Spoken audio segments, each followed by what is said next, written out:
नमस्कार मैत्रिणी, cooking with निराकार या माझ्या यूट्यूब चॅनलमध्ये सर्वांचे स्वागत आहे. या ठिकाणी मुगाचे पीठ मी हे दळून घेतलेले आहे. आता आपण त्याच्या एडण्या बनवणार आहे. त्यासाठी आपण मसाला तयार करणार आहे. मिक्सरच्या भांड्यामध्ये लसूण, मिरची, अद्रक, हळद, मीठ घेऊन धने पावडर हे आता आपण याचे मिश्रण छान बारीक वाटून घेणार आहोत. यामध्ये वाटण्याच्या पहिले आपण त्यात अजून थोडासा 3 कांदे चिरून टाकलेले होते. आपण पाहू शकतात आपलं मिश्रण छान बारीक वाटून झालेलं आहे. ते आपण आता त्या मुगाच्या पिठामध्ये टाकलेलं आहे.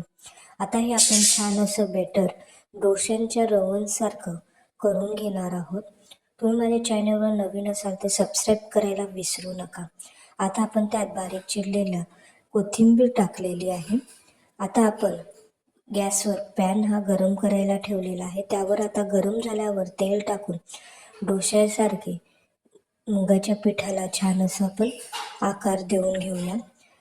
त्यावर थोडंसं तेल टाकून आता आपण त्याला उलटं करून घेणार आहोत. एडणीला पाहू शकतात आपण एकदम छान असा लालसर कलर आलेला आहे. आपली ही एडणी तयार झाली आहे. तुम्हाला ही माझी रेसिपी कशी वाटली हे मला कमेंट्स बॉक्समध्ये सांगायला विसरू नका. या ठिकाणी एडणीसोबत खाण्यासाठी मी पुदिन्याची चटणी व कढी तयार केलेली आहे. Thank you so much.